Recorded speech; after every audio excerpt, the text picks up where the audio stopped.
Imagina, pastor, eu ia perguntar. Tá bom. Obrigado, meu amigo. Pastor, debaixo da sua ordem, até amanhã. Obrigado, viu? Queridos, com muita alegria, saúdo a todos com a paz do Senhor. Ainda sobre os vossos pés, eu quero ler o texto que está na carta de Paulo aos Romanos, capítulo 8, a partir do versículo 33 ao 35. Quem intentará acusação contra os escolhidos de Deus? É Deus quem os justifica. Quem é que condena? Pois é Cristo que morreu, ou antes que ressuscitou dentre os mortos, o qual está à direita de Deus e o que também intercede por nós. Quem nos separará do amor de Cristo? A tribulação, ou a angústia, ou a perseguição, ou a fome, ou a nudez, ou o perigo, ou a espada. Queiram tornar os vossos assentos, por favor. Enquanto quero agradecer a Deus por mais um ano poder participar do Congresso de Missões desta gloriosa igreja Cadever, como também agradecer o pastor Rinaldo, muito obrigado, fazendo referência da pastora Simone, pastor Suete, missionária Regina. Em vossos nomes agradeço a toda a diretoria, ao ministério, secretaria de missões, na pessoa do pastor Eliatão, pastor André e todos os demais coordenadores. Quero agradecer a Deus pela vida dos missionários. Gostaria de citar nome, mas vou usar o nome do pastor Edmilson, missionária Regina, missionária Natália. Em vossos nomes, externa a minha reverência a todos os missionários e a todos os congressistas. Registro a minha gratidão ao pastor Wander, presbítero Ronaldo, que desde a minha chegada tem cuidado de mim, me recebido, representando todos vós, e eu só tenho a agradecê-lo. Quero pedir a vossa paciência, eu sei que já está tarde, tem gente que depende do transporte alternativo, serei sucinto, mas fui convidado para pregar, não é? Então, espere um pouquinho aí que eu serei rápido. Mas eu quero tomar por base este texto para trazer uma mensagem de segurança estimulativa com base no texto da carta aos Romanos. Quando nós lemos a carta aos Romanos, Paulo está dando uma resposta de uma segurança jurídica para a igreja, tendo em vista que já há uma segurança sanguínea e ele vai falar de uma segurança jurídica. Se nós analisarmos o texto, é um cântico de vitória diante de uma decisão definitiva no âmbito jurídico. É um cântico de vitória em uma última audiência. Observem que quando nós analisamos o texto, Paulo está indo direto em uma peça jurídica, tendo em vista que a carta, sobretudo o capítulo 8, ele trata justamente desta parte. Quero pedir a sua compreensão para, em síntese, mostrar-lhes o que foi feito por nós. Quando nós observamos o texto que nós lemos, observem que Paulo está dizendo: quem intentará acusações? Ele está falando de um processo transitado em julgado, sem mais chance de recurso, sem poder mais recorrer, irrecorrível. Quando nós analisamos o ser humano, observem que o ser humano foi criado para representar ou substituir uma classe considerada angelical, que antes do ser humano, pelo contexto de Ezequiel, foi criada para adorar a Deus. Adorar a Deus a ponto de que um intermediário representava todos os anjos, o anjo de luz. Só ele poderia subir ao Monte Santo de Deus e levar a adoração que os anjos produziam. Portanto, o poder dessa glória deu ao anjo de luz uma autonomia tamanha que ele quis para si, e com isto ele conseguiu ludibriar, persuadir uma terça parte dos anjos. E quando ele já tem coro suficiente, disse Isaías que ele pensou no seu coração: subirei acima das mais altas nuvens, acima das mais altas estrelas, e estabelecerei o meu trono e serei igual, semelhante ao Altíssimo. Princípio de igualdade. Quando ele sobe, então Deus já o esperava e o disse: tu eras perfeito desde o dia em que foste criado, mas iniquidade foi achada em ti.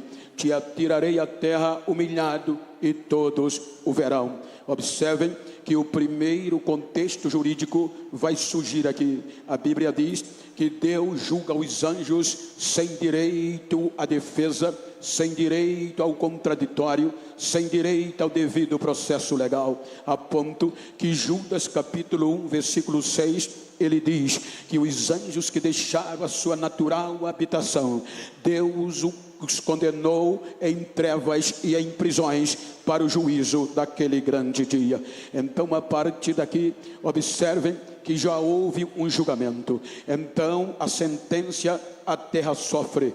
O impacto deixa a terra sem forma e a terra fica vazia.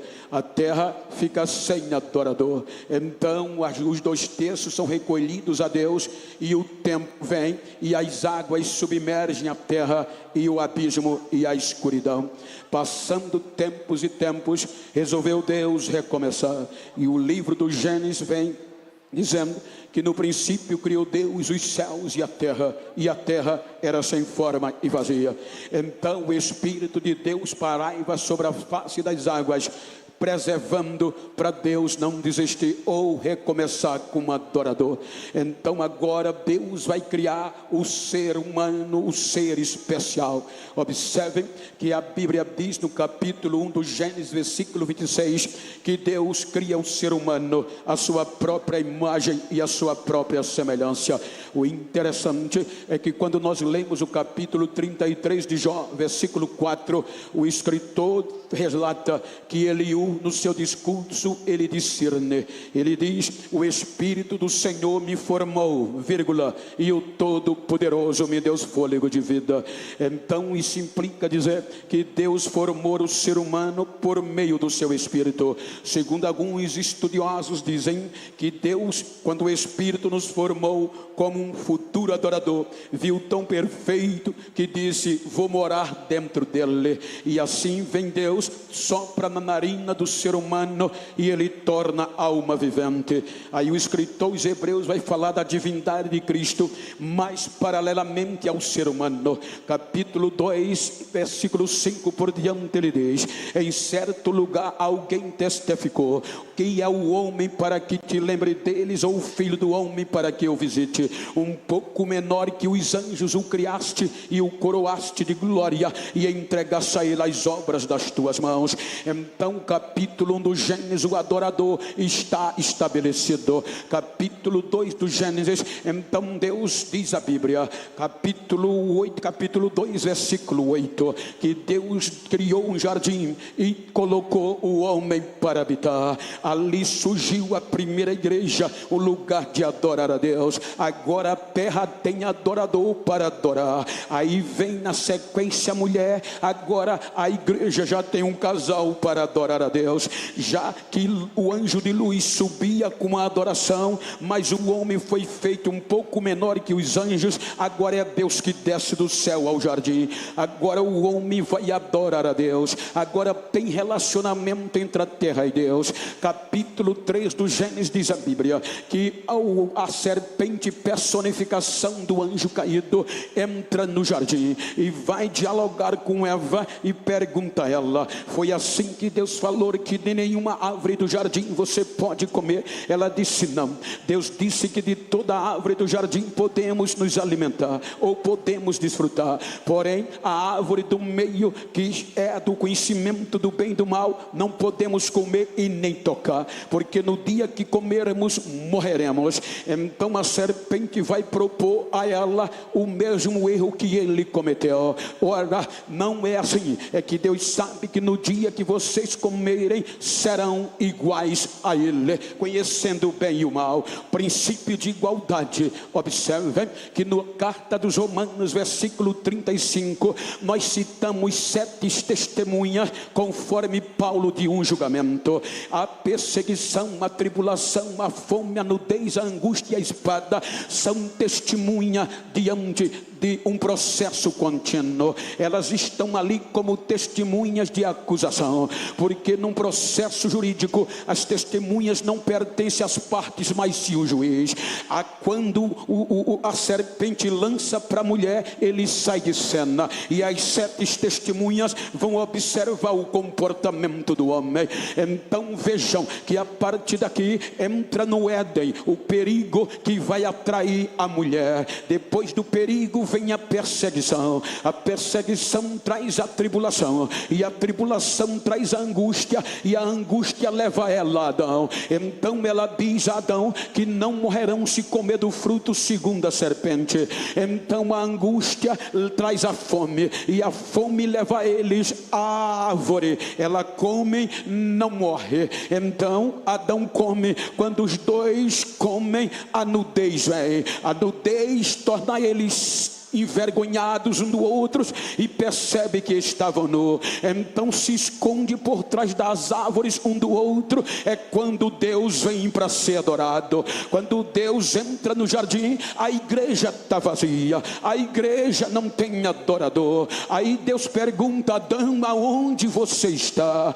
Veja, se nós analisarmos criticamente o contexto teológico, a gente tira o atributo de onisciência de Deus, porque a Bíblia diz que Deus, pela onisciência, sabe tudo antes mesmo que aconteça. Mas quando ele entra perguntando onde você está, ele vai nos dizer que ele não sabe, mas não, é que ele vai dar ao homem o que não deu aos anjos que caíram, o devido processo legal. Ele vai dar ao homem o direito do contraditório, o direito de defesa, porque o devido processo legal diz que eu não posso ser julgado sem instaurar um processo de defesa a meu favor. Aí ele vem dando esse direito. Onde você está? Estou escondido. Por que estás escondido? Olha que é direito de defesa. Adão diz: estou nu. Por que está nu? Porventura comesse da árvore que eu disse para não comer? Olha a chance de defesa. Ele não assume e transfere para a mulher.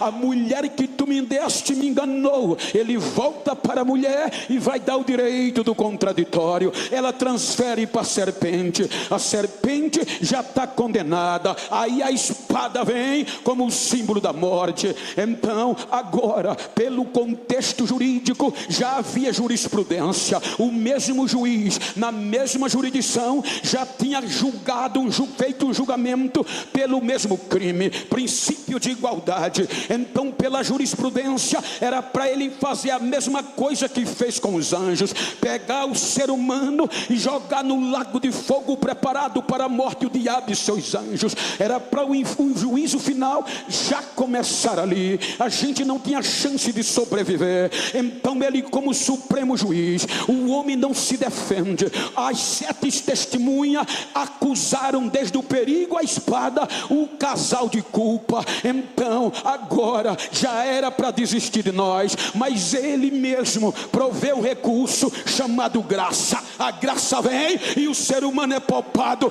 do primeiro julgamento. Mas aí a Bíblia diz que pelo homem vem o pecado, e o pecado traz a morte. Então observe aqui que a separação houve. O ser humano, Adão e Eva, separados de Deus, destituído da glória. Aí vem o capítulo 6. Deus vai monitorando e esperando o retorno do homem. Mas no capítulo 6 diz a Bíblia que o pecado degradia o ser humano, degradação geral do ser humano. Aí a morte, o pecado e o inferno, que já estão unidos em evidência, faz uma nova petição de um novo julgamento. Aí o juiz de novo aceita a denúncia e desce. Quando ele desce, ele vê que o coração do homem era má em todos os seus desígnios. Então ele diz: me arrependi de os efeitos vou acabar, porque as testemunhas testemunharam e as provas são contundentes e comprobatórias. Então ele vem e diz: vou dar fim, vou dar cabo ao ser humano que criei, vou destruir de novo a terra, os pássaros, as aves, os répteis, tudo por conta do erro do homem. Então ele assina a sentença, que a sentença é destruição cabal. Quando a acusação já preparava a reunião de vitória, aí a graça vem de novo, e Noé acha graça aos olhos de Deus, e pela graça ele poupa 8 almas para preservar o ser humano. Agora as 7 testemunhas separa a geração de Adão de Deus. Capítulo 8 do Gênesis, por estas 8 almas ele recomeça do zero, com 8 almas. Mas no capítulo 11 tem uma nova audiência. A geração de Noé, o pecado vem e vence, e ele é provocado de novo como juiz supremo. Ele desce no capítulo 11 e vê que a intenção daquela geração era má. Aí agora, como havia uma aliança pela graça de não mais destruir, vem a confusão dos idiomas. Então mais uma geração é separada de Deus. Aí no capítulo 12 do Gênesis, ele vai pôr em prática o projeto missionário, a igreja revolucionária com base em Abraão. Veja que ele vai começar do zero, recomeçar um projeto. Abraão, em ti serão benditas todas as famílias da terra. O projeto missionário de resgate das nações caídas. Então veja que ele pega um útero falido, um útero na patologia, parado, estéril, sem probabilidade de dar vida. Vai começar do zero. Por Abraão ele gera Israel. Israel é o projeto menina dos olhos.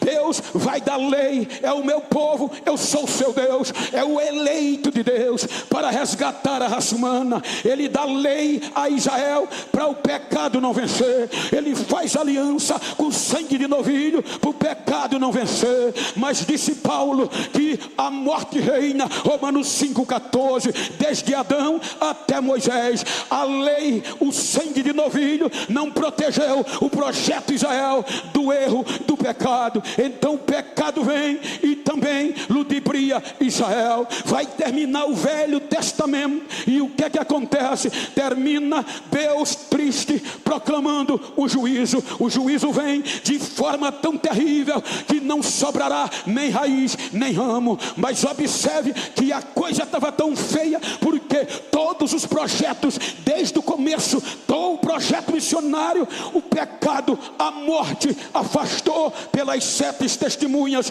de Romanos. Então não tem o que fazer. Aí Deus entra em silêncio. Ele não vai mais mandar profetas, ele não vai mais mandar.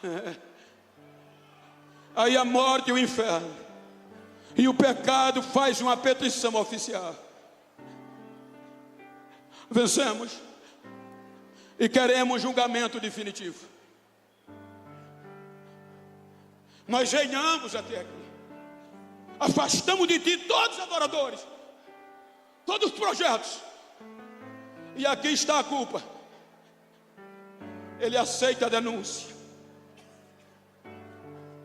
e vai montar a corte para o julgamento final. Apocalipse capítulo 5. Eu creio que como teólogo, como crente, que Jesus mostrou esse momento a João. Ele diz que no capítulo 4 foi arrebatado e viu um trono armado para o julgamento.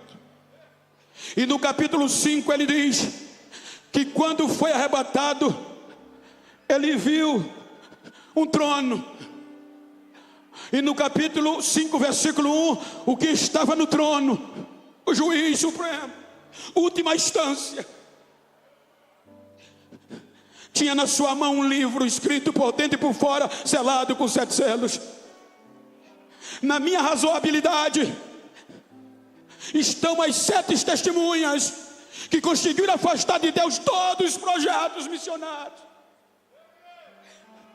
Está a acusação, e estamos nós, a raça humana, como réus. Aí Deus vai ouvir as testemunhas. Um anjo vai escrever a nossa culpa, desde Adão até ali. A parte de um livro não cabe as nossas falhas e as sentenças previstas. Viram a página, viram o averso, e continua. Quando o interrogatório, os testamentos das testemunhas termina, enrolam, selam e entregam ao Supremo. Aí, Supremo Juiz, as provas são comprobatórias, contundentes, não tem como eles escaparem mais. Aí João diz que Deus vai nos dar o direito de defesa. Ele chama um anjo e diz: procura um advogado. Eu não posso abrir mão dele sem dar direito à defesa. Aí João diz que o advogado saiu procurando, pastor, no céu. Procurou um advogado na terra, procurou debaixo da terra, e voltou dizendo: meritíssimo, ninguém quis aceitar o processo deles, meritíssimo. Ninguém foi achado digno de tomar o livro, e nem de desatá-lo, nem sequer de olhar para ele. Ou seja, eles disseram que na lei não há brecha para absolvê-los, nem para diminuir a pena, não tem como reverter, e ninguém quis aceitar. A acusação vibra. Só cabia o juiz agora dar a sentença e jogar a raça humana, desistir de nós. Não era para ter esse congresso. Aí quando o juiz vai dar a sentença final, é o que Paulo está dizendo. Filipenses capítulo 2, entra um ser no julgamento, e este ser vai pedir o direito de voz. Meritíssimo, direito concedido. Eu aceito o processo, meritíssimo. Eu vou advogar em prol da raça humana. Aí a acusação alega impedimento jurídico. Ele não pode, meritíssimo. Ele é impedido. O meritíssimo pergunta: e qual é a alegação? A acusação diz as prerrogativas que ele tem. E quais são as prerrogativas que o impede? Ele é o alfa, meritíssimo. Ele é o ômega. Todas as coisas foram feitas por ele, e sem ele nada do que foi feito se fez. Ele é o Pai da eternidade, é o príncipe da paz, é o maravilhoso conselheiro. Ele é Deus, ele é glorioso.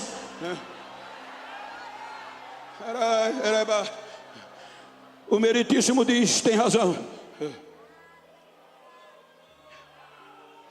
As suas prerrogativas impedem você de aceitar o processo. Me permita sintetizar a rapidez. Ele diz: meritíssimo, eu vou abrir mão das minhas prerrogativas. Eu vou me aniquilar. Eu vou me humilhar. Eu vou me despir da minha glória. Mas não vou abrir mão deles. Eu vou descer, vou me tornar um deles, e vou julgar, vou defendê-los diante de ti e da acusação. Que amor é esse? Abrir mão de ser Deus, não usurpar desse direito. Ele nos amou quando nós ainda éramos pecadores. Aí eu acho lindo que João chorava muito, diz lá no Apocalipse. E qual era o motivo do choro? Porque até aqui ninguém foi achado digno. Se você analisar o processo, assusta a gente, porque Paulo diz que pelo homem entrou o pecado, e veja que desde lá Deus foi protelando o julgamento, e a morte e o pecado foi vencendo. Aí agora diz a Bíblia que o pecado veio por Adão, e a morte entrou. Adão gerou 7, a morte venceu 7. por conta do pecado. Sete gerou Enos. Enos disse: eu vou adorar, mas não resistiu. O pecado entrou e a morte venceu. Enos gera Cainã, Cainã Malalael, Malalael a Jared, e Jared Enoque. Enoque disse: eu vou andar com Deus, eu não vou pecar. Aí Deus gostou e disse: eu vou mostrar para a tua geração que quem anda comigo a morte não tem poder. Vou te tirar vivo daí para mostrar que vale a pena andar comigo. Mas a sua geração, Metusalém, não aprendeu, e a morte venceu Metusalém. Metusalém gerou a Lameque, Lameque a Noé, Noé sem Cã a Jafé. O pecado vence e a morte vence. Aí vem a sentença do dilúvio. Deus protelou o julgamento. Depois do dilúvio vem a continuidade. Deus dá mais oportunidade. Aí vem Sem. A Bíblia diz que o pecado e a morte vence Sem, e Sem gera Arfajade. A morte vence. Arfajade gera Elá e Elara Eber. Eber gera Reu, Reu a Peleg, Peleg a Seruga, e Seruga Naó, Naó a Terá, e Terá a Abraão, e a morte vence. Aí Deus disse: agora achei um amigo, meu amigo, dono do projeto missionário, cabeçado do projeto. Mas o pecado e a morte venceu Abraão. Mas ele gerou filhos. Isaac, o pecado venceu. Jacó, o pecado e a morte venceu. E João chorava lá na frente. Jacó gerou Rubem, Simeão, Levi, Judá, Zebulon, Gade, Assé, Naftali. Vem José e vem Benjamim. O pecado vai vencendo e a morte vence. Aí Deus pegou Judá. Judá gerou Perez, Perez gerou Esron, Esron gerou Arão, Arão a Minadab, Minadab a Naasson, Naasson a Salmão, Salmão a Boaz, Boaz a Obed, Obed a Jessé, e Jessé a Davi. Aí Deus disse: agora eu achei um segundo o meu coração, agora vai dar certo. Mas a morte venceu Davi por causa do pecado. O pecado gera Salomão, Davi gera Salomão, Salomão a Roboão, Roboão a Abias, Abias a Asa, Asa a Josafá, Josafá a Jorão, Jorão a Uzia, Uzia a Jotão, Jotão a Acais, Acais a Ezequias, Ezequias a Manassés, Manassés a Amon, Amon a Josia, e Josia a Jeconia. E o pecado meta, e aí vem a morte vence a todos. Passa, Deus protela, vem o Novo Testamento. Aí Mateus diz: depois do cativeiro, aí Salatiel, Zorobabel, Zorobabel gerou Abiúde, Abiúde Eliaquim, Eliaquim Azor, Azor Zadok, Zadok Aquim, Aquim Eliasar, Eliasar Matã, Matã Jacó, Jacó José, que foi marido de Maria. Aí vem Paulo dizendo: cumprindo a plenitude dos tempos, Deus enviou seu filho, nascido de mulher, debaixo da lei, para redimir os que estavam condenados pela lei. Ele veio.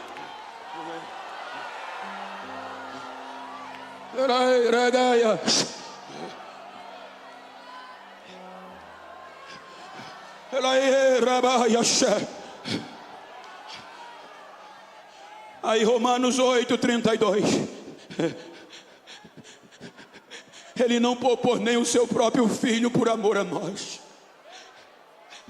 Suspendeu o julgamento até que o processo fosse transitado em julgado. Ele passa, vem como nós, sujeito aos mesmos desejos. Abriu mão da glória de ser Deus, sem poder usurpar. Tudo que ele fez foi pelo Espírito Santo e pela oração e o jejum. 90% da vida sendo tentado e preparando-se para o processo. Com 30 anos ele debruça sobre o processo.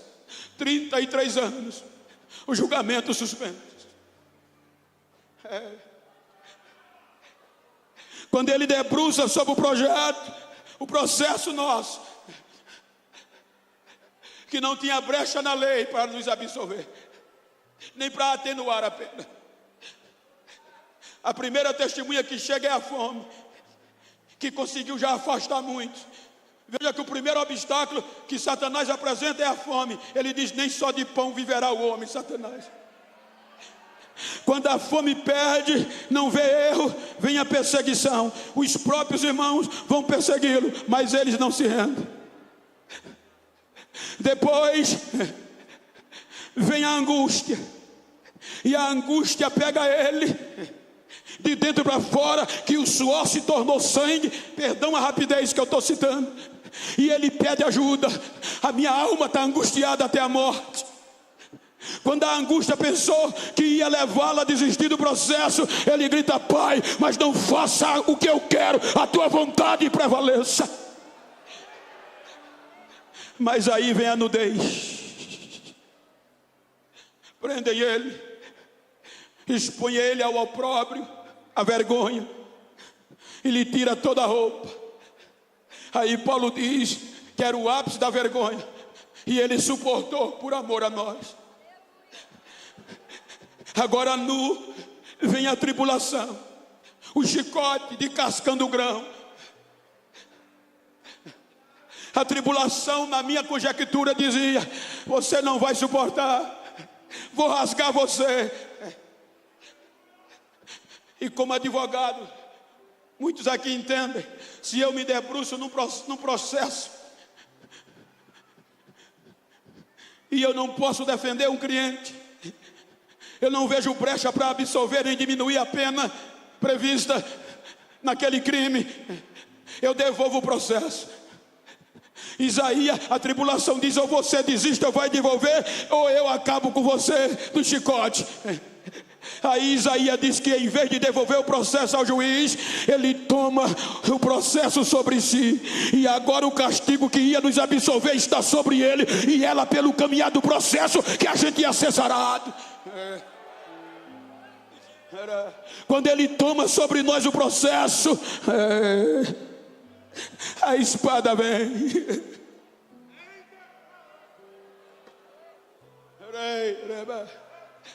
Agora ele vai à cruz com os nossos pecados sobre ele. Ele não devolveu, ele tomou sobre si o nosso processo. Meio-dia, ele está pendurado no alto da cruz. O peso do processo era tão grande que o sol parou de brilhar. O Pai, o céu se separa por causa do pecado. O pecado faz separação entre nós e Deus, e agora o nosso pecado está sobre ele. Aí ele grita: Deus meu, por quê me desamparaste? 3 horas da tarde, o Pai no silêncio, a espada vem e mata-o. A morte, como qualquer outro, ele morreu. Há uma matéria científica chamada autólise, que mostra o poder da morte sobre o ser humano. Por exemplo, ela diz: se eu morrer aqui agora, nem todas as células do meu corpo, do meu sangue morrem. Então, para ela me vencer, ela traz algumas etapas. Primeiro vem a decomposição. A decomposição me rastreia, viu mentira, viu engano, viu pecado, ela entra. E ela vai ter 12 horas para esfriar o sangue. Esfriando o sangue, todas as células morrem, e aí eu fico pálido e frio, sem vida. Ela depois de 12 horas sai e entra a putrefação. A putrefação tem até 24 horas para destruir-me de dentro para fora. Com 24 horas eu vou feder, porque já estou podre.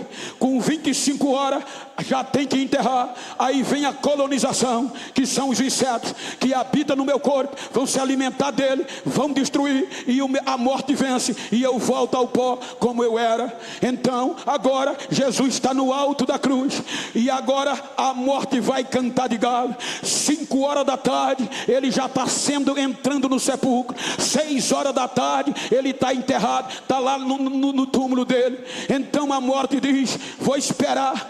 Espera 3 horas mais e entra no sepulcro. Vou olhar se ele já está esfriando. Quando ela entra no sepulcro, ela tem uma surpresa. O sangue dele não está esfriando, e nem a pele está ficando pálida. Ela se assusta e diz: mas a decomposição tem 12 horas. No primeiro dia judaico é o fim. No final de 12 horas ela volta. Quando ela volta, o corpo está rosado e o sangue está aquecido. Ela chama a decomposição e não entende. A decomposição grita: primeiro 1 Pedro 2,22, ela diz: eu rastreei ele, mas não vi na boca dele engano, não achei nele mentira e nem vi nele pecado. Porque a Bíblia diz que o nosso pecado, o nosso processo, ele deixou na cruz. O processo terminou na cruz. Quando ele é sepultado, já é o advogado vencedor, já é o advogado vencedor da raça humana. Se a decomposição não entra, a putrefação não vem. Segundo dia, o corpo rosado e o sangue quente. Passa, chega a terceiro dia, vai terminar o terceiro dia, 36 horas no horário judaico, madrugada do terceiro dia. Ela olha, o corpo está rosado. Aí ela grita pelo pecado. Hebreus 4,15: pecado, vencemos todos até aqui. Você me deu poder para destruir todos. O que é que acontece com esse?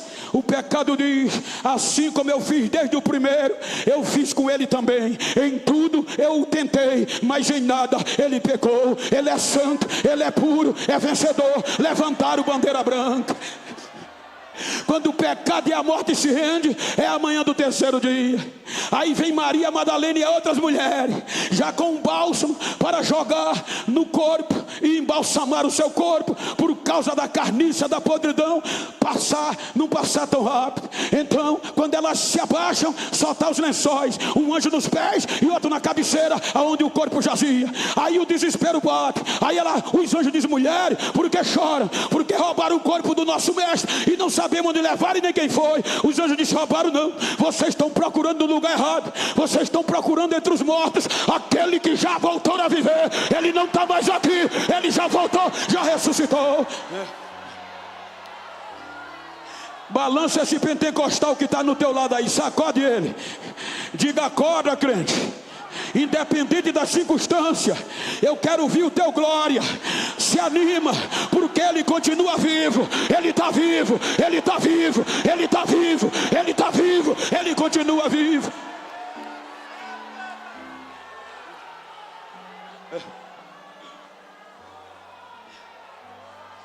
Você vai entender o Salmo 24. Na minha visão, Davi era guerreiro.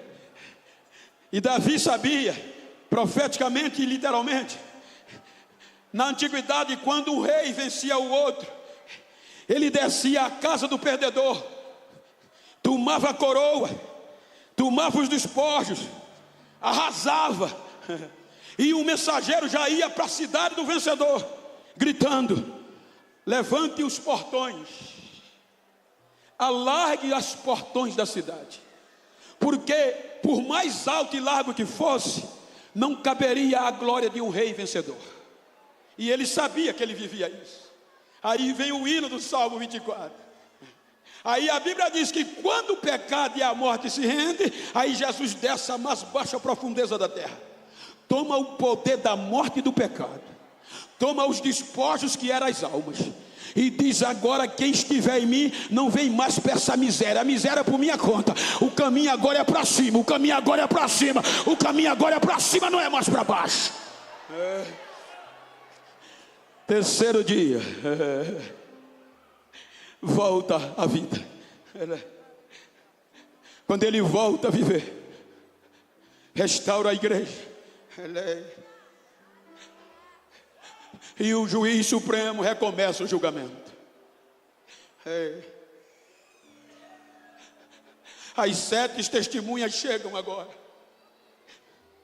Nós como réus, mas a acusação não comparece,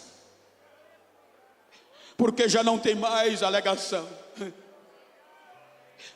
já não tem mais nada a dizer. Aí o juiz vai ouvir as 7 testemunhas que conseguiram afastar de Deus todos os projetos desde Adão até aqui. 7 testemunhas de inocência.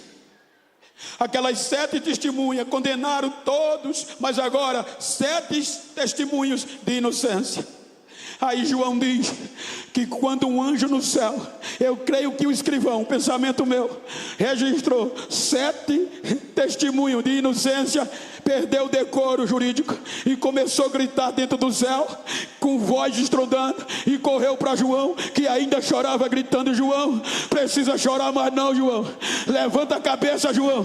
Aí ele diz que quando olha, levanta a cabeça, vai cumprir o Salmo 24: levantai portais da eternidade as vossas cabeças, que vai entrar o Rei da Glória. E quem é este Rei da Glória? É o Senhor vitorioso na batalha. Aí o anjo diz: eis o leão da tribo de Judá, é a raiz de Davi, ele venceu, João, ele é digno de tomar o livro, desatar o livro e ler o livro. Aí João diz que ele vai direto para o que está sentado no trono. Quando ele pega o livro, os 4 seres viventes, os 24 anciões, descem com a cara no chão aos seus pés e começa a dizer: digno tu és de tomar o livro, desatar o livro e de ler. Tu foi morto, mas está vivo, e com teu sangue compraste para Deus povo, tribo, raça e nação, e os fizeste adoradores.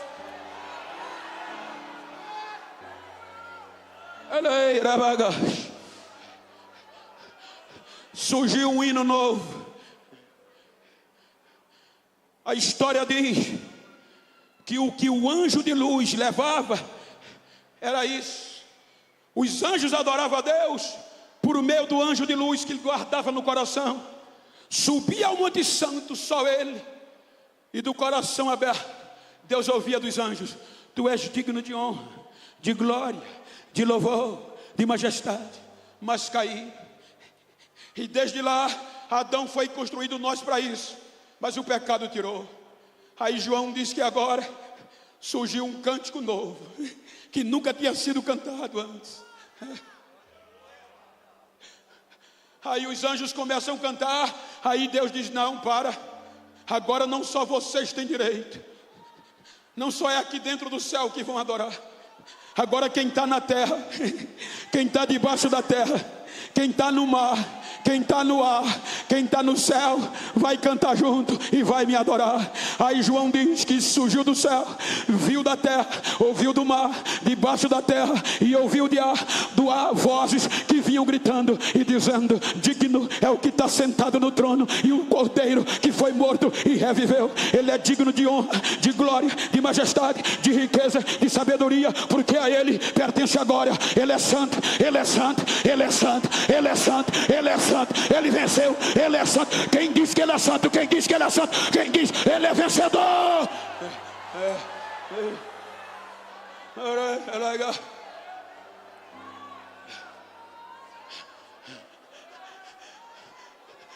Pai, senta à direita do Pai é condecorado. Aí diz o apóstolo Paulo, Filipenses, que Deus o exaltou soberanamente e lhe deu o nome que é sobre todos os nomes, e ao seu nome todos os joelhos se dobrarão e todas as línguas confessarão que Ele é o Senhor. Aí ele diz: Pai, em todo o Velho Testamento até aqui, o teu Espírito vinha e voltava na terra por causa do pecado, mas eu prometi à minha igreja que o Senhor ia revestir ela do seu poder. Derrama o teu Espírito para ela, Pai, e não é para ir voltar, é para ficar para sempre com ela. Aí papai diz: é agora, filho. Aí Lucas diz que a igreja já estava amedrontada, trancada, esperando a promessa. Aí ele diz que de repente desce do céu o barulho de um vento impetuoso e veemente, e enche a casa em que estavam reunidos, e todos foram cheios do Espírito Santo de Deus, para nunca mais perder.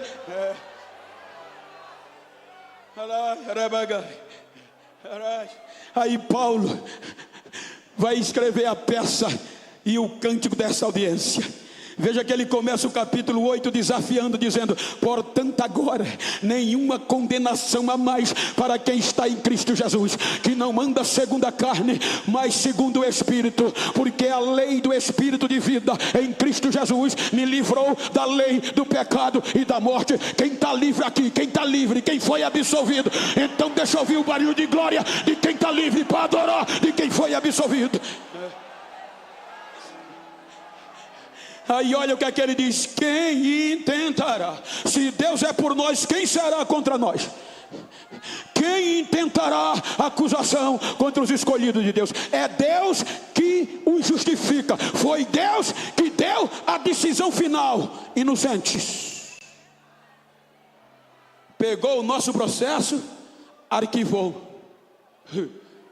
Arquivo transitado em julgado. Não cabe mais recurso.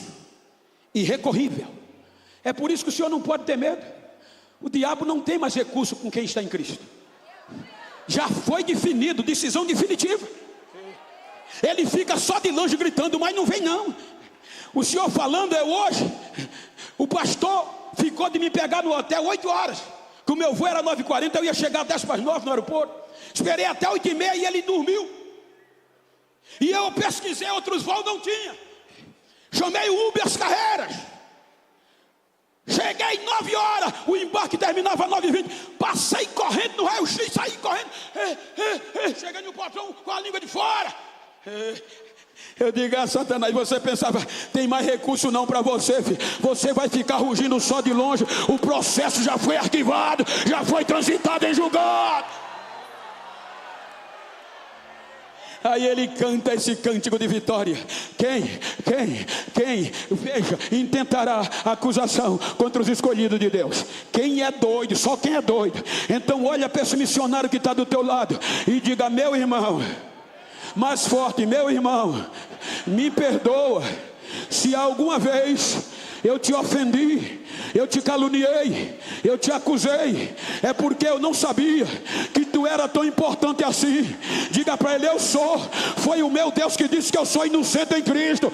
Ponto final. Doido é deixa quem quiser falar, deixa quem quiser murmurar, mas você é inocente estando em Cristo. Aí ele vai concluir o cântico dizendo, quem agora?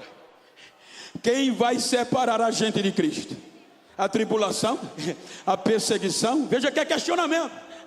A fome, o perigo, a nudez, a angústia, a espada, não vão não. Por quê?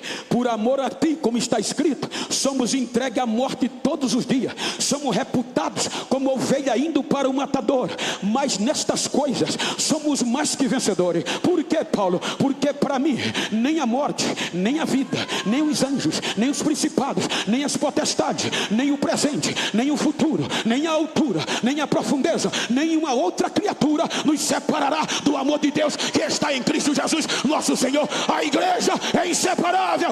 Este projeto, ninguém para. Fique de pé, por favor.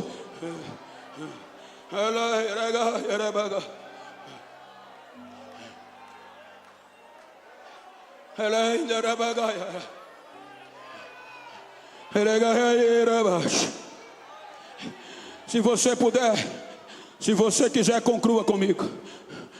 Vira para esse crente que está do teu lado aí. Se for íntimo ou do mesmo sexo, olha para ele. Me ajuda aqui, pastor, por favor. Só para ilustrar, prega comigo.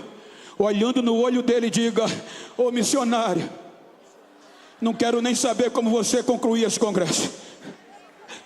Se ameaçado, querendo desistir, que só os pedaços. Diga a ele, ô absolvido, ô inocente, conta comigo. Diga, se tu a partir de hoje encontrar alguém que pensou que eu ia parar, que eu ia parar de fazer missões, dá um recado a ele, vai ter que me engolir, que eu fui absolvido para continuar, vai ter que me engolir, e eu vou sair renovado, dando glória a Deus, porque eu sou inocente. Abraça ele.